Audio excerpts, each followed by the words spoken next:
La historia completa del cristianismo revela los acontecimientos más notables que dieron forma a la fe cristiana, desde los apóstoles hasta la Reforma. Descubra cómo los hombres comunes y corrientes desafiaron a los imperios, enfrentaron la persecución y transformaron el mundo. Desde martirios heroicos hasta reformas audaces, esta historia está llena de coraje, revelaciones y verdades que siguen vivas hoy. ¿Estás listo para sumergirte en este viaje y aprender sobre los pilares que sustentan la fe cristiana? Si quieres conocer la verdadera historia, la historia completa del cristianismo de una manera nunca antes vista, este es el momento. Suscríbase al canal ahora y vea detalles detallados y secretos ocultos. No pierdas esta oportunidad única. Haz clic en suscribirte y activa la campana para seguir nuevos paseos históricos de la antigua y hoy descubrirás la historia del cristianismo de una manera que quizás nunca antes hayas visto. Exploremos cómo comenzó todo, pasando por la persecución de los primeros cristianos, el surgimiento del catolicismo romano, la reforma protestante liderada por los reformadores, hasta llegar a la era moderna de la Iglesia. Al final, estoy seguro de que las Escrituras y el fascinante viaje de la Iglesia cristiana lo iluminarán. En la plenitud de los tiempos, cumpliendo las profecías bíblicas, Jesús nació en Belén de Judea. El Verbo eterno se hizo carne y vivió entre nosotros. Se vistió de piel humana, calzó las sandalias de la humildad, caminó sobre nuestra tierra, comió nuestro pan y bebió nuestra agua. Él sintió nuestro dolor, lloró nuestras lágrimas y cargó con nuestros pecados sobre sí mismo. Y, con su gloriosa resurrección, trajo justificación a todos los que creen. Jesús creció como hijo de un carpintero. A los 30 años inició su ministerio al ser bautizado en el río Jordán por Juan Bautista, identificándose con los pecadores que vino a salvar. En ese momento, mientras oraba, los cielos se abrieron, el Padre declaró: "Este es mi Hijo amado, en quien tengo complacencia", y el Espíritu Santo descendió sobre él en forma de paloma, dotándolo de poder para la gran misión que estaba por venir. Después del bautismo, Jesús fue llevado al desierto por el Espíritu Santo, donde ayunó durante 40 días y 40 noches. Durante este tiempo, enfrentó tentaciones directas del diablo. 3 veces el enemigo intentó derrocarlo, pero Jesús resistió, usando siempre la poderosa espada del Espíritu, la palabra de Dios.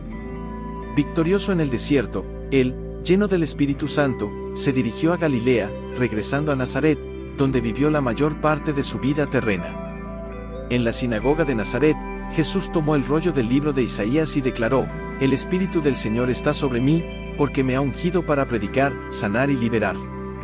Con esta misión en mente, llamó a hombres a quienes nombró apóstoles, dedicándose tiempo a capacitarlos y discipularlos.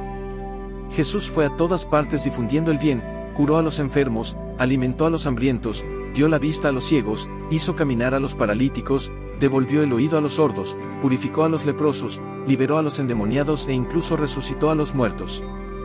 Fue la revelación suprema de Dios a los hombres, recibiendo el nombre de Emmanuel, que significa Dios con nosotros.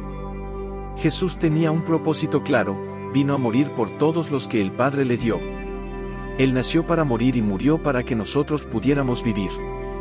Su misión fue la expresión más sublime de amor, y su historia resuena hasta el día de hoy como la mayor prueba del plan divino para la humanidad. Pablo fue claro cuando afirmó: Jesús murió por nuestros pecados, fue sepultado y resucitó al tercer día, todo según las Escrituras. Nada de esto fue un accidente y su resurrección no fue una sorpresa. El diablo intentó todo para desviarlo de la cruz, pero Jesús se dirigió hacia ella con la determinación de un rey que va a su coronación. En la cruz, aplastó la cabeza de la serpiente y triunfó sobre principados y potestades, exponiéndolos al desprecio. Allí Jesús completó la obra de redención, liberándonos. La muerte no pudo detenerlo y al tercer día resucitó para nuestra justificación. Antes de su ascensión, Jesús dio una instrucción muy clara a los discípulos: permanecer en Jerusalén y esperar la promesa del Padre. Esta promesa fue la investidura del poder del Espíritu Santo. En Hechos 1:8, Jesús habla de esta formación y establece la estrategia para la misión: ser testigos en Jerusalén, en Judea, en Samaria y hasta los confines de la tierra. Después de Pentecostés, la Iglesia creció enormemente en Jerusalén, con multitudes convirtiéndose y uniéndose a la fe cristiana. Lucas registra esta expansión en el libro de los Hechos hasta el capítulo 7. Cuando la Iglesia todavía estaba concentrada en Judea, Dios permitió una persecución que dispersó a los creyentes. Dondequiera que iban, llevaban la palabra. Así llegó Felipe a Samaria, rompiendo las barreras de la enemistad y predicando el evangelio con poder. El pueblo, asombrado, se regocijó al oír y ver las obras realizadas por Dios por medio de Felipe. Bajo la imposición de manos de los apóstoles Pedro y Juan, los samaritanos también recibieron el Espíritu Santo. El evangelio traspasó las fronteras de Israel con la conversión de Saulo de Tarso, el perseguidor de la iglesia, en el camino a Damasco. Más tarde, una iglesia gentil, la iglesia de Antioquía Siria, se convirtió en el centro de misiones transculturales. De esta iglesia partieron Bernabé y Saulo para su primer viaje misionero, alcanzando regiones como Perge, Deb, Iconio y Listra. En estos lugares establecieron iglesias y nombraron presbíteros. En el segundo viaje misionero, Pablo y Silas, guiados por Dios, llevaron el evangelio a las provincias de Macedonia y Acaya, plantando iglesias en Filipos, Tesalónica, Berea y Corinto. Durante este periodo, Pablo escribió cartas a las iglesias de Galacia, Corinto y Tesalónica. En su tercer viaje misionero, Pablo pasó 3 años en Efeso, capital de la provincia de Asia Menor, una ciudad cosmopolita con más de 300.000 habitantes y sede del templo de Diana, una de las 7 maravillas del mundo antiguo. Durante su estancia se plantaron iglesias por toda la provincia. En medio de la hambruna que asoló al mundo bajo el gobierno del emperador Claudio, los judíos fueron expulsados de Roma, como se describe en Hechos 18:2. Pablo organizó una gran colecta entre las iglesias gentiles para ayudar a los pobres de Judea, demostrando la unidad y el amor que caracterizaron a la iglesia primitiva. Cada viaje, carta e iglesia establecida refuerza el impacto del ministerio de Pablo, que, movido por el Espíritu Santo, difundió la buena nueva por todo el mundo conocido. De camino a Jerusalén, Pablo hizo una revelación impactante a los ancianos de Efeso. Sabía que lo que le esperaba en cada ciudad eran cadenas y tribulaciones. Aún así, no consideró preciosa su propia vida, pues su mayor propósito era cumplir con el ministerio de anunciar el Evangelio de la gracia de Dios. Antes de partir, Pablo escribió su carta más profunda, la Epístola a los Romanos. En él expresó su deseo de visitar Roma, compartir la palabra con la iglesia local y ser enviado por ella a España. Además, llevó una importante ayuda financiera a los pobres de Judea. Al llegar a Jerusalén, Pablo fue arrestado y trasladado a Cesarea, donde enfrentó acusaciones de los judíos durante 2 años. Durante este periodo, fue juzgado bajo los gobernadores Félix y Festo. Valiéndose del privilegio de su ciudadanía romana, Pablo apeló para ser juzgado en Roma. Sin embargo, a partir del año 64 después de Cristo, la persecución a la iglesia pasó de religiosa a política, intensificando el sufrimiento de los cristianos. Luego, Paul fue llevado de nuevo a prisión, encarcelado en un calabozo subterráneo húmedo, oscuro e insalubre. El 17 de julio del año 64 después de Cristo, Roma, con una población de más de 1 millón de personas, fue consumida por un devastador incendio. El emperador Nerón, vestido de actor, subió a la torre de Mecenas para presenciar el espectáculo de las llamas que destruían la ciudad. El incendio duró 7 noches y 6 días. Cuando se extinguieron las llamas, el 70% de Roma estaba en ruinas. De los 14 barrios de la ciudad, 10 quedaron devastados, mientras que los 4 restantes, habitados principalmente por judíos y cristianos, dieron a Nerón un pretexto para culpar a los cristianos del desastre. La persecución que siguió fue brutal. La madera escaseó en Roma debido a la cantidad de cruces utilizadas para crucificar a los cristianos. Muchos fueron atados a postes, cubiertos de alquitrán y quemados vivos para iluminar las noches de la ciudad. Fue una masacre sin precedentes. Bajo el gobierno de Nerón, el apóstol Pablo fue arrestado nuevamente y luego decapitado. Pedro también fue asesinado en ese momento, crucificado, según la profecía de Jesús. Los informes sobre atrocidades son aterradores. Historiadores, como Tácito, describen que los cristianos eran quemados vivos para iluminar plazas y jardines de Roma por la noche. Otros fueron sometidos a torturas inimaginables, en una época marcada por la crueldad y la injusticia, pero también por la resistencia inquebrantable de quienes se negaron a abandonar su fe, incluso ante tal brutalidad. Los cristianos enfrentaron horrores inimaginables en los escenarios del Imperio Romano. Muchos fueron envueltos en pieles de animales y arrojados a perros hambrientos, que los devoraron vivos. Otros fueron arrojados al ruedo para ser pisoteados y aplastados por toros furiosos. Esta fue la locura de Nerón, que solo se vio interrumpida cuando gran parte del imperio se rebeló contra él. El Senado romano lo depuso y, sin salida, Nerón se quitó la vida en el año 66 después de Cristo. Mientras tanto, una rebelión comenzó a estallar en Cesarea Marítima cuando una sinagoga judía fue profanada. Los zelotes, que ya se oponían al dominio romano, se rebelaron. Roma envió al general Tito para sofocar la rebelión, pero los ánimos continuaron aumentando. En el año 70 después de Cristo, Tito rodeó Jerusalén, derribó sus muros, destruyó el templo y masacró a miles de judíos, promoviendo la mayor dispersión de la historia. Esta tragedia cumplió la profecía de Jesucristo en el Monte de los Olivos. La ciudad fue escenario de un verdadero río de sangre, y miles murieron de hambre o a espada, mientras que otros fueron crucificados en tal número que la madera escaseó. A diáspora 2 judeus duró 1.878 años, de 70 después de Cristo até 1948, cuando Israel finalmente voltou a sua terra. Nesse mesmo ano de 70, o imperador Vespasiano inaugurou o Coliseu en Roma. Durante a celebração de 100 días, más de 10.000 cristãos foram mortos por gladiadores ou devorados por leões famintos, en espectáculos sangrentos que divertían as multidões. En 81 después de Cristo, o imperador Domiciano asumiu o trono e ficou conhecido como o Segundo Nero, debido a sua furia contra os cristãos. O foi aí o primeiro imperador a se intitular Senhor de Deus, e, no final de seu reinado, desencadeou uma nova onda de perseguições. Nem mesmo seus parentes escaparam. Flavio Clemente e sua esposa, Flavia Domitila, foram executados por serem cristãos. Durante esse período, a perseguição atingiu a Ásia Menor, e o apóstolo João foi exilado na ilha de Patmos, onde escreveu o livro de Apocalipse. Por volta de 155 después de Cristo, ocorre o martirio de Policarpo, Marco de Coragem para os cristãos. Ele foi aí capturado e submetido a torturas inimagináveis, mas permaneceu firme em sua fé. Diante do juiz que insistia para que ele amaldiçoasse Cristo, Policarpo respondeu: "Vivo há 86 anos servindo a Cristo, e ele nunca me fez mal. Como poderia eu amaldiçoar a rei que me salvou? Nem mesmo as ameacas de feres ou de ser queimado vivo o avalaram." Antes de ser consumido pelas chamas, ergueu os olhos ao céu e agradeceu a Deus pelo privilégio de morrer como mártir. No reinado de Marco Aurelio, 161-180 DC, a perseguição aos cristãos se intensificou, debido à resistência deles em adorar os deuses pagos. Entre as histórias mais comoventes está a de Felicidade, uma viúva, e seus 7 filhos. Denunciada ante o prefeito de Roma, ela enfrentou as ameacas com bravura, declarando: "Se vivo, te vencerei, se me matares, em minha morte te vencerei ainda mais."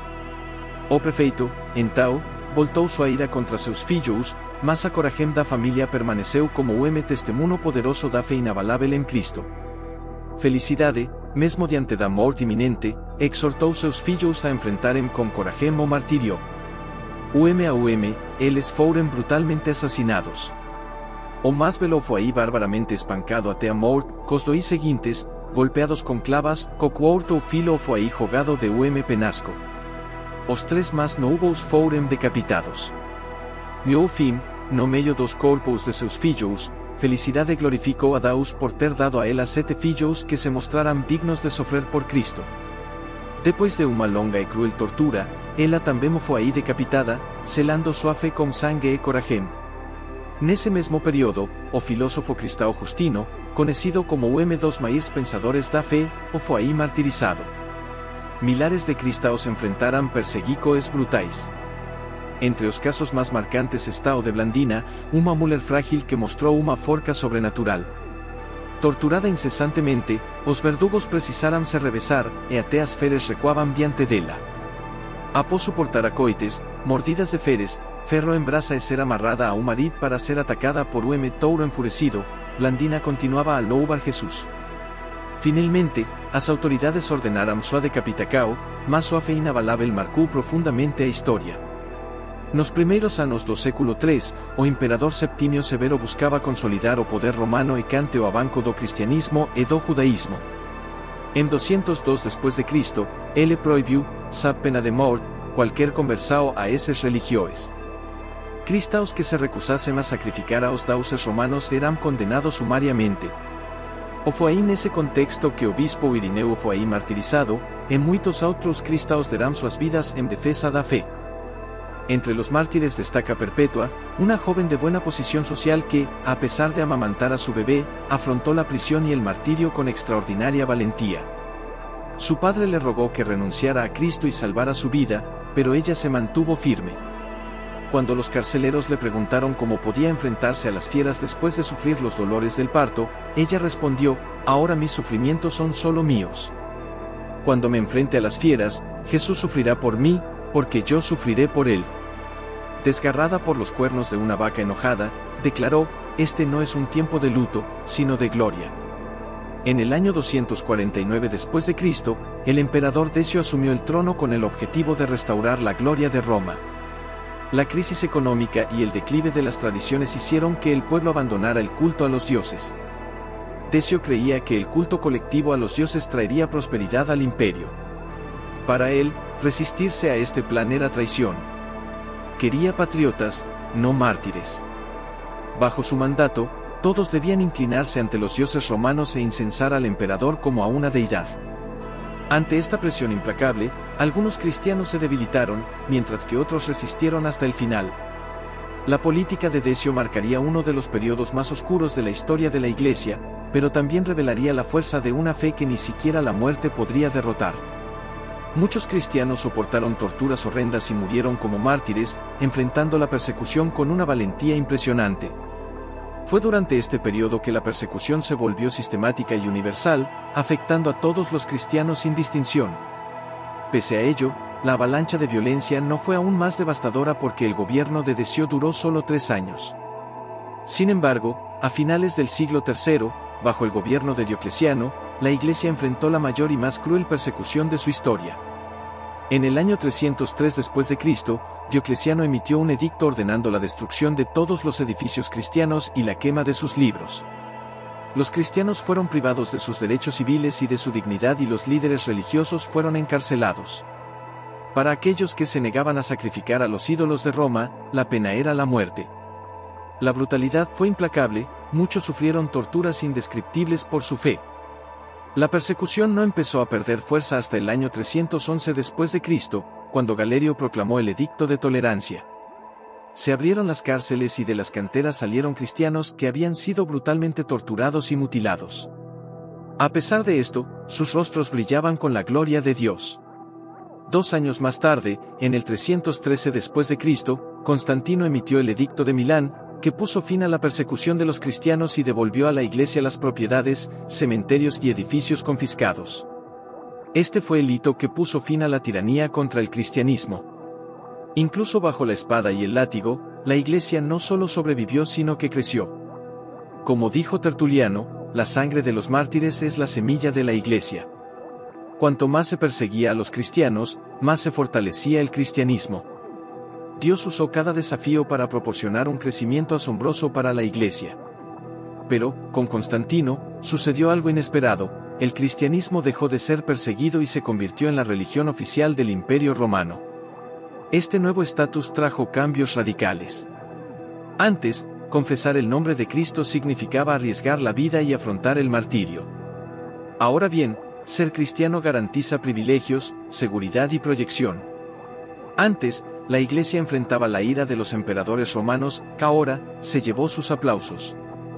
Entre las ventajas de este nuevo escenario se encontraba el rápido crecimiento numérico de la Iglesia, la exención de cargas públicas para el clero y la prohibición de sacrificios paganos en hogares privados. La Iglesia ahora tiene personería jurídica, pudiendo recibir donaciones y herencias, además de recuperar bienes saqueados en el pasado. Além disso, o trabalho aos domingos foi proibido nas cidades, donativos foram feitos ao clero, e grandes igrejas começaram a ser construídas nas principais cidades do Império. No entanto, esse período trouxe consequências trágicas. A principal delas foi a paganização da igreja. A porta de entrada na comunidade cristã deixou de ser a conversão genuína e passou a ser a conveniência. Muitas pessoas se aproximaram da igreja não por amor a Cristo, mas pela segurança e privilegios que ela oferecia. Essa transformação fez a igreja ganar em números, mas perder em pureza. O que antes era uma fe corajosa e comprometida comecou a enfrentar desafios internos, que seriam tão complexos quanto as perseguições externas do passado. O cristianismo, agora favorecido pelo Império, comecava a enfrentar os perigos do conforto e da superficialidade. Muitas pessoas que se uniram à igreja após a declaração do cristianismo como religião oficial não estavam genuinamente arrependidas de seus pecados, nem haviam aceitado Cristo como Senhor. Eles se aproximavam por causa das bênçãos e benefícios que recebiam ao participar. Além disso, traziam consigo sua bagagem de crenças pagas e politeístas, que não tardaram a contaminar a pureza da igreja com herésias devastadoras. A identidade cristã fiel ao ensino de Jesus e dos apóstolos comecou a se perder gradualmente. Outro problema grave foi o relacionamento entre a igreja e o Estado. O imperador assumiu o papel de chefe da igreja, além de governar o império. Essa união trouxe consequências desastrosas. A igreja perdeu seu poder espiritual e tentou preencher esse vazio buscando poder econômico e político. Tornou-se rica, opulenta e influente, mas ao custo de sua vida espiritual. Embora tivesse dinheiro e a bênção dos imperadores, carecia da aprovação do seu.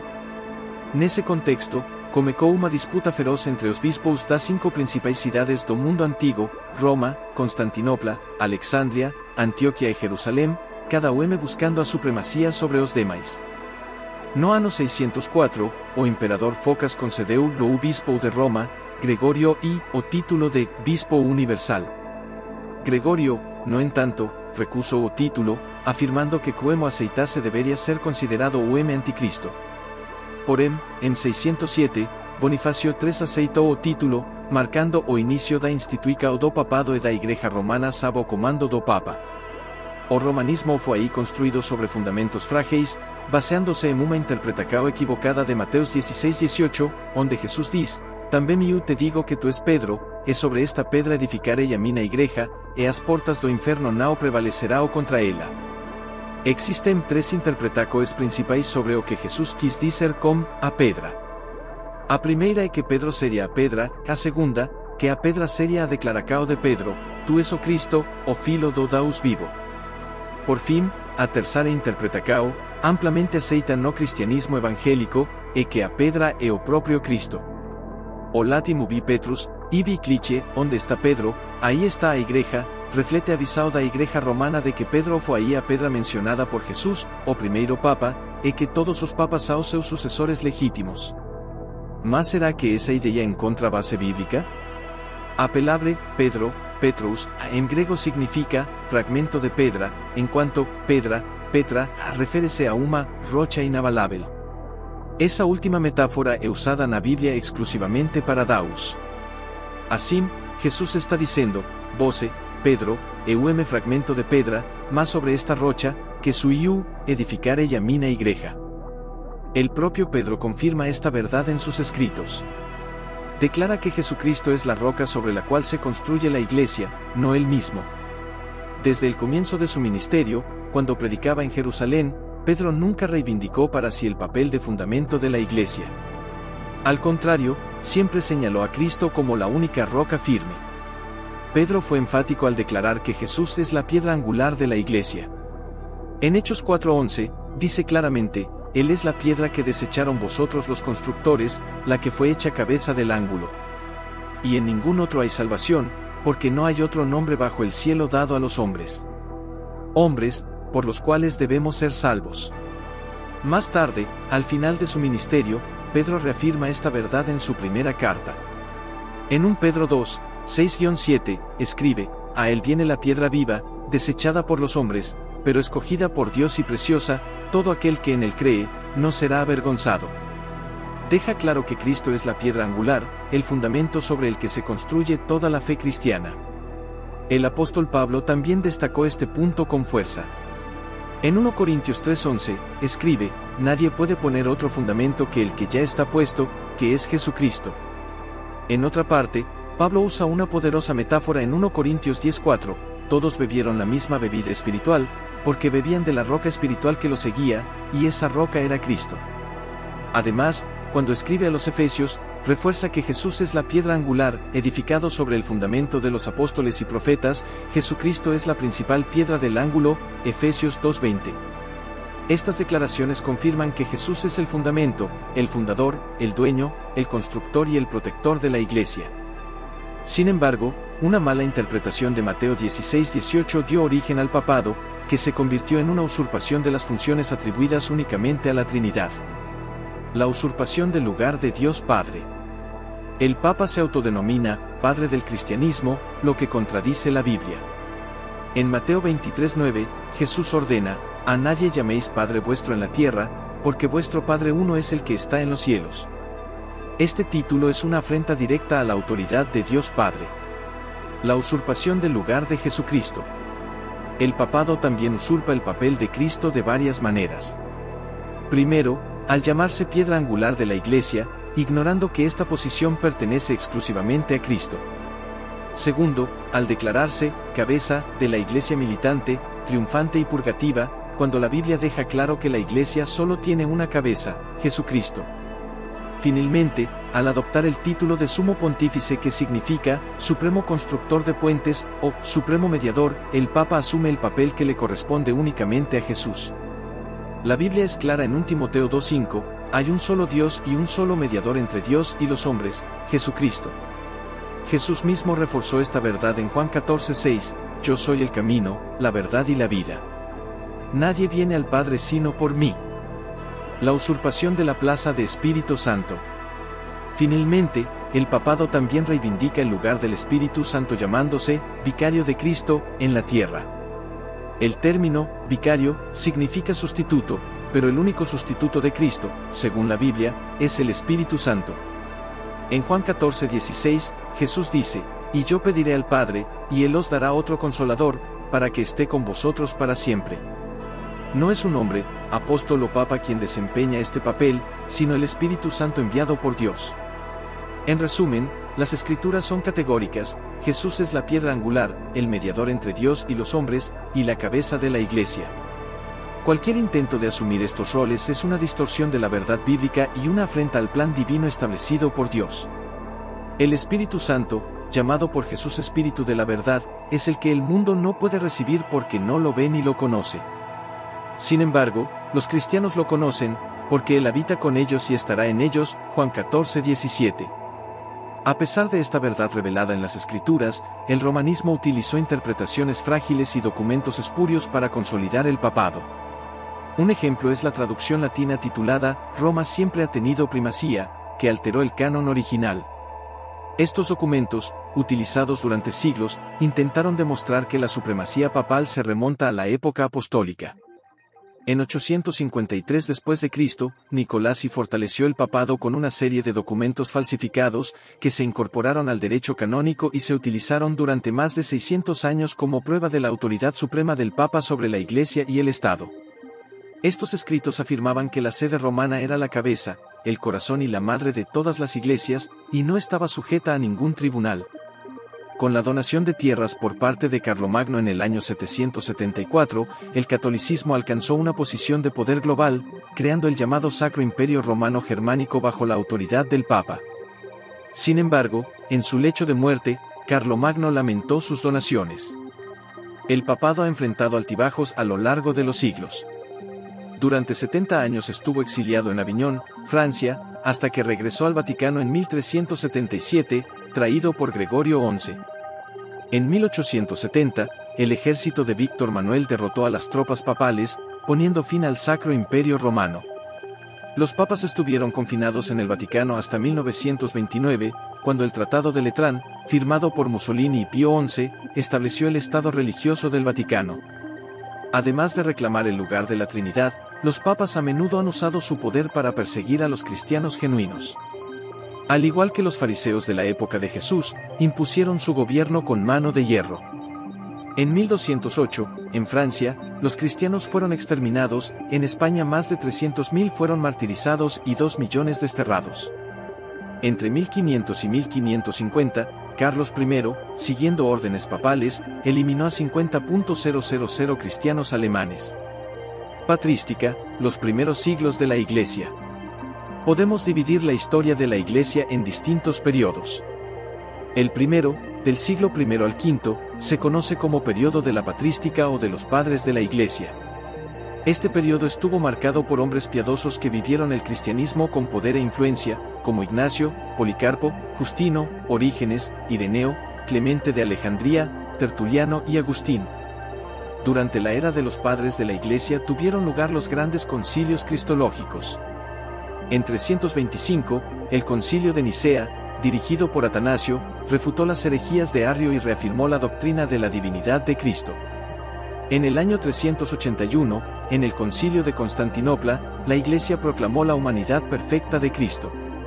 Ya en el concilio de Calcedonia, en el año 451, se reafirmó que Jesucristo es verdaderamente Dios y verdaderamente hombre, con dos naturalezas, divina y humana, en perfecta armonía. Agustín y la lucha contra las herejías. Uno de los máximos exponentes de este periodo fue Agustín de Hipona. En el Sínodo de Cartago en 416, enfrentó herejías que negaban el alcance del pecado de Adán contra la humanidad. Estas doctrinas erróneas afirmaban que el pecado original afectó solo a Adán, dejando intacta a la humanidad. También afirmaron que el hombre tenía plena capacidad de obedecer la ley de Dios por sí solo. Agustín, firmemente basado en la palabra de Dios, reafirmó la doctrina bíblica de la depravación total del hombre y su incapacidad para salvarse a sí mismo sin la gracia soberana de Dios. Demostró que sin la intervención divina, los seres humanos estarían perdidos. El papel de los consejos. Aunque los concilios desempeñaron un papel importante en la definición de las doctrinas de la Iglesia, sus decisiones no siempre resolvieron los problemas de manera efectiva.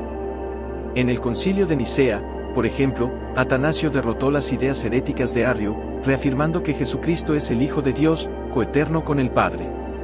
Sin embargo, incluso después del triunfo teológico, las herejías continuaron circulando, mostrando que la batalla en la verdad fue constante. Así, la historia de la Iglesia en los primeros siglos es una narración de fe inquebrantable, disputas teológicas y la lucha por preservar la pureza del Evangelio. Ella nos enseña que, incluso en medio de la oscuridad, la luz de la verdad siempre prevalece. Durante el concilio de Nicea, la Iglesia reafirmó que Cristo es coigual, coeterno y consustancial con el Padre. Pero desafortunadamente, lo que siguió fue el resurgimiento y la difusión de la herejía arriana. Incluso el propio emperador Constantino se inclinó más tarde hacia los postulados de Arrio, revelando cuánto luchaba todavía la Iglesia con las desviaciones doctrinales incluso después de la victoria de Atanasio. El segundo periodo de la historia de la Iglesia, entre los siglos V y XV, se conoció como la Edad Media o Edad Oscura. Durante este oscuro milenio, la palabra de Dios se volvió inaccesible al pueblo.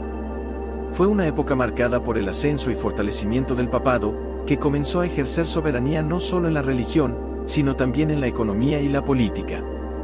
La Iglesia se alejó de la simplicidad del Evangelio y se introdujeron herejías flagrantes que transformaron su identidad. Entre estas herejías destacan la oración por los muertos, el uso de imágenes como objetos de veneración, la misa como sacrificio incruento de Cristo, la exaltación de María como mediadora, la adoración de las reliquias, la transustanciación, la confesión al oído, la venta de indulgencias e incluso la prohibición de la Biblia para los laicos. Estas desviaciones doctrinales provocaron un periodo de ignorancia espiritual y decadencia moral, en el que la Iglesia fue guiada por hombres impíos y por teologías completamente ajenas a las Escrituras. Ante tal decadencia, se hizo evidente la necesidad de una reforma. Pero Dios, en su soberanía, no abandona a su pueblo. Cuando parece que la Iglesia está reducida a cenizas, el Señor sopla su espíritu sobre ella y la levanta de nuevo. Él mantiene siempre un remanente fiel, una lámpara encendida en la historia, que no se inclina ante dioses falsos. Así es como preparó el escenario para el mayor movimiento del espíritu desde Pentecostés, la Reforma Protestante. En los siglos XIV y XV, el Renacimiento comenzó a surgir en el norte de Italia, trayendo una revolución cultural que desafió la tutela absoluta de Roma. Este movimiento fomentó una ruptura en áreas esenciales como la economía, las artes, las ciencias, la política y la religión, sacudiendo el dominio total de la Iglesia romana. Con el redescubrimiento de los clásicos, la gente comenzó a estudiar el Nuevo Testamento en el griego original, revelando las distorsiones que se habían introducido en el cristianismo a lo largo de los siglos. Un hito igualmente importante fue la invención de la imprenta por Johannes Gutenberg, en 1450, que permitió imprimir a gran escala copias de la Biblia y de las obras de los reformadores. Este avance aceleró la difusión de las verdades bíblicas y dio impulso al espíritu de reforma. 5 áreas transformadas por el Renacimiento. Economía. Hasta el Renacimiento, la Iglesia romana controlaba la economía, promoviendo la idea de que la pobreza era una virtud, mientras sus arcas rebosaban de riquezas. A medida que este control disminuyó, la gente empezó a cuestionar este sistema desigual. Artes. La Iglesia monopolizó la expresión artística, dictando que todas las obras debían reflejar su visión sagrada. Esculturas, pinturas y otras creaciones artísticas se moldearon según la hermenéutica y los intereses de la Iglesia. Ciencia. Durante siglos, el romanismo mantuvo a la gente bajo un manto de ignorancia, promoviendo el oscurantismo y bloqueando avances científicos que pudieran desafiar su autoridad. Política. Hubo un verdadero concubinato entre Iglesia y Estado. La Iglesia utilizó su influencia para dictar leyes y decisiones políticas, mientras los gobernantes aseguraban su lealtad a la autoridad papal. Religión. El Renacimiento abrió el camino para un retorno a las Escrituras y el fortalecimiento de una fe cristiana genuina, libre de las adiciones y tergiversaciones que se habían acumulado a lo largo de los siglos. Esta combinación de factores fue el terreno fértil para la Reforma, donde la verdad de la palabra de Dios sería redescubierta y proclamada con fuerzas renovadas, liberando al pueblo de las tinieblas espirituales y devolviendo a la Iglesia a su verdadera esencia. Durante la Edad Media, la relación entre Iglesia y Estado era tan confusa que no existía una separación clara entre el poder del Papa y el del emperador. La Iglesia a menudo interfería en asuntos civiles, mientras que el Estado, a su vez, defendía la idea de que la Iglesia y el gobierno debían ser independientes. Esta lucha por el dominio fue una de las características del periodo. La única versión de la Biblia disponible era la Vulgata, traducida por Jerónimo al latín. Sin embargo, la mayoría de la gente no entendía el latín, e incluso muchos sacerdotes que conocían el idioma no conocían las Escrituras. La Biblia estaba fuera del alcance de la gente común. Cuando alguien se atrevía a leerlo, se veía obligado a interpretarlo según la hermenéutica de la Iglesia romana. No era el texto bíblico lo que importaba, sino las notas a pie de página y las enseñanzas impuestas por la Iglesia. Era como si las Escrituras estuvieran encerradas en una celda, accesible solo bajo el control de la institución. Pero entonces sucedió algo extraordinario. Un monje agustino llamado Martín Lutero abrió la Biblia y leyó Romanos 1:17, el justo por la fe vivirá. Estas palabras explotaron como un rayo en su corazón. Lutero se dio cuenta de que la aceptación de Dios no depende de los méritos ni de las obras humanas, sino de la fe en Cristo Jesús. Esta verdad derribó el dominio que la Iglesia tenía sobre la conciencia de la gente y allanó el camino para la Reforma protestante. Antes de Lutero, algunos hombres fueron precursores de este movimiento, los llamados prerreformadores. A pesar de la brutal persecución de la Iglesia romana, sus voces sembraron las semillas del cambio. Uno de ellos fue John Wycliffe, conocido como la estrella naciente de la Reforma. Wycliffe nació en Inglaterra en el siglo XIV, hijo de campesinos, y vivió durante el periodo conocido como el cautiverio de la Iglesia Católica. Fue un brillante erudito, maestro y profesor en la Universidad de Oxford, donde pasó la mayor parte de su vida. Además, fue un polemista intrépido, un escritor fluido y un predicador ungido, conocido por exponer la verdad de una manera sencilla y directa. Respetado por todas las clases sociales, Wycliffe tenía una profunda identificación con los pobres, a quienes explicaba las Escrituras en un lenguaje accesible. También fue estimado por los nobles, ya que les ayudó a resistir la opresión de la Iglesia romana. Su valentía y dedicación a la palabra de Dios inspiraron a muchos, allanando el camino para la transformación que estaba por venir. La historia de Wycliffe y otros prerreformadores nos muestra que, incluso en tiempos de oscuridad, siempre hay quienes mantienen encendida la llama de la verdad. Estos hombres fueron los primeros en cuestionar el sistema establecido, allanando el camino para el gran despertar espiritual que vendría con la Reforma. John Wycliffe fue un hombre audaz que desafió el poder y la corrupción de la Iglesia romana. Condenó firmemente la excesiva autoridad del papado y criticó la doctrina de la transustanciación, llamándola superstición y magia. Para él, la verdadera Iglesia no estaba compuesta de eclesiásticos poderosos, sino de los elegidos de Dios. Wycliffe valientemente comenzó a traducir la Biblia al inglés, el idioma del pueblo, creyendo que la autoridad de la Iglesia reside en la palabra de Dios y no en su jerarquía o tradición. Debido a sus convicciones, Wycliffe enfrentó una severa persecución. Pasó meses bajo arresto domiciliario, donde escribió libros que influyeron en generaciones. En 1381 se retiró a su parroquia de Lategus, donde continuó su labor de traducción de la Biblia hasta su muerte. Años más tarde, en el Concilio de Constanza, fue declarado hereje. Sus restos fueron exhumados, quemados y sus cenizas arrojadas al río Swift. Aún así, sus seguidores continuaron difundiendo sus doctrinas por toda Inglaterra, condenando las herejías del romanismo y llevando a cabo su misión de traducir la Biblia. Otro nombre notable fue el de Jan Hus, nacido en 1370, en Bohemia, actual República Checa. Ingresó en la Universidad de Praga a los 16 años y dedicó la mayor parte de su vida a la capital, excepto los 2 últimos años, que pasó encarcelado en Constanza antes de ser quemado vivo.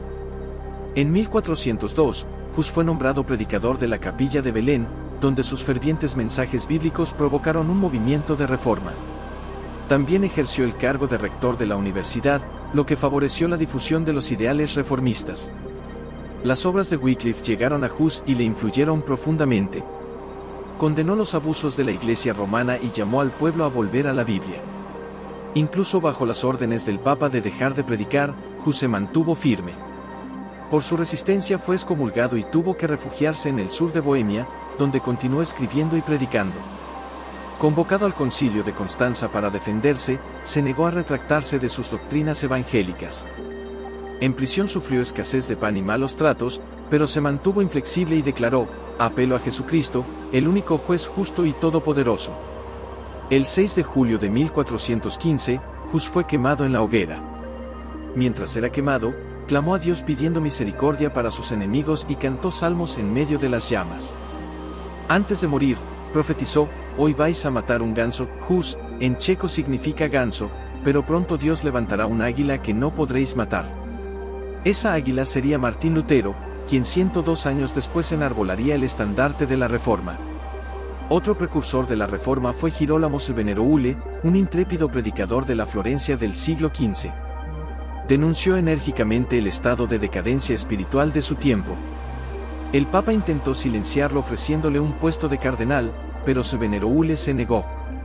Su ferviente predicación sacudió la estructura de Roma y provocó que multitudes se reunieran para escucharlo. Bajo su influencia, las costumbres de su ciudad empezaron a cambiar. Pero Sveneraule se enfrentó a la ira de la Iglesia romana. Fue arrestado, juzgado por la Inquisición y condenado a la hoguera. En 1498 murió cantando, pero su testimonio dejó una profunda huella, preparando el terreno para la reforma que estaba por venir. La sangre de estos mártires allanó el camino para el movimiento que devolvería a la Iglesia la pureza original del cristianismo. Prepararon el terreno para la semilla de la Reforma del siglo XVI, demostrando que incluso frente a la opresión, la verdad de la palabra de Dios nunca puede ser silenciada. Después de Pentecostés, pocos movimientos espirituales tuvieron el impacto de la Reforma del siglo XVI. Fue un llamado a regresar a las Escrituras y a las enseñanzas de los apóstoles, rechazando por completo cualquier doctrina que no tuviera una base bíblica. Ahora quiero presentarles los principales nombres que marcaron este periodo revolucionario en la historia de la Iglesia. El primero de ellos es Martín Lutero. Hijo de campesinos, Lutero se convirtió en monje agustino y entró en el convento de Erfurt, en una búsqueda desesperada por la salvación de su alma.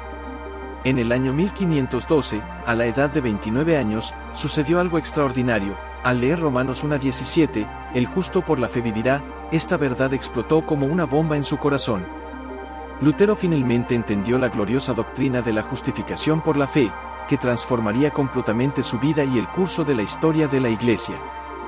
Más tarde, cuando el Papa León Lutero se convenció de que este comercio de indulgencias no solo engañaba al pueblo, sino que también ofrecía falsas esperanzas, alejándolos de la verdad. Indignado, decidió actuar. El 31 de octubre de 1517, Lutero clavó en las puertas de la iglesia de Wittenberg sus famosas 95 tesis contra las indulgencias.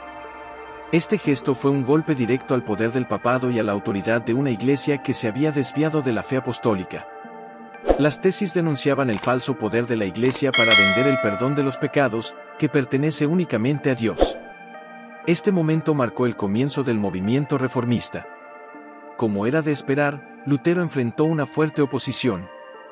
Fue excomulgado por el Papa en 1521 y convocado a la Dieta de Worms, una corte imperial donde se encontraba ante el emperador, el clero y los nobles. Bajo amenaza de muerte, Lutero mantuvo valientemente su posición. Cuando se le pidió que se retractara, respondió con firmeza: a menos que me convenzan con las escrituras de que estoy equivocado, no me retractaré, porque no es lícito que un hombre actúe contra su conciencia. Aquí estoy y me establezco. Que Dios ayúdame. Después de la Dieta de Worms, Lutero fue secuestrado por sus aliados y llevado al castillo de Wartburg, donde permaneció escondido durante más de 10 meses. Durante este tiempo, hizo una de sus mayores contribuciones: tradujo el Nuevo Testamento al alemán, haciendo accesible la palabra de Dios al pueblo. Esta traducción no solo transformó a Alemania, sino que también allanó el camino para la Reforma. Con el Nuevo Testamento en su idioma, el Evangelio comenzó a predicarse en los púlpitos en un lenguaje sencillo, comprensible para todos. En los bancos de la iglesia, los creyentes tenían acceso a la Biblia traducida por Lutero. En toda Alemania se cantaban con fervor salmos e himnos evangélicos, muchos de ellos compuestos por el propio Lutero. En 30 años, la iglesia cristiana en Alemania había sido completamente reformada, algo que nadie podría haber imaginado. Los abundantes escritos de Lutero ganaron aceptación en muchas partes de Europa. El movimiento reformista se extendió a Bohemia, ahora República Checa, Hungría, Polonia, Inglaterra, Escocia, Francia, Países Bajos, Escandinavia y mucho más allá. La Reforma no fue solo un movimiento religioso, sino un hito que devolvió la luz de las Escrituras al centro de la vida cristiana. Impactó a generaciones y continúa resonando hoy como un recordatorio de que la palabra de Dios está viva y transformadora. Ulrico Zwingli fue uno de los grandes reformadores de Suiza y dirigió su trabajo en Zúrich. Defendió firmemente el sacerdocio universal de todos los cristianos, la salvación mediante la fe en Cristo y no mediante obras impuestas por la Iglesia, y la autoridad suprema de la Biblia sobre cualquier institución religiosa. Zwingli también combatió el primado del Papa, la misa y el celibato clerical, consolidando su posición como uno de los pilares de la Reforma protestante. Otro nombre imprescindible en la historia de la Reforma es el de Juan Calvino, considerado el gran cerebro del movimiento y sistematizador de las doctrinas reformadas. Nacido en Francia, hijo de un abogado vinculado al clero, Calvino recibió una educación humanista. En 1533 se declaró protestante y tuvo que huir de París debido a la persecución religiosa. Con tan solo 26 años escribió su obra más importante, Los Institutos de la Religión Cristiana, un hito de la teología reformada que sigue siendo un referente hasta el día de hoy. La obra, compuesta por 4 libros, se basó en el credo apostólico y buscaba defender a los protestantes perseguidos en Francia.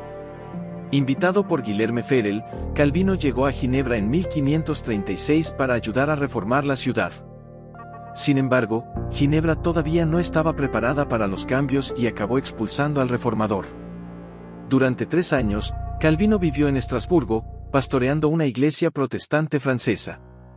En 1545, fue llamado a Ginebra, que afrontaba una grave decadencia moral. Allí Calvino llevó a cabo una obra impresionante, estableciendo la predicación, la enseñanza, la disciplina y la educación popular.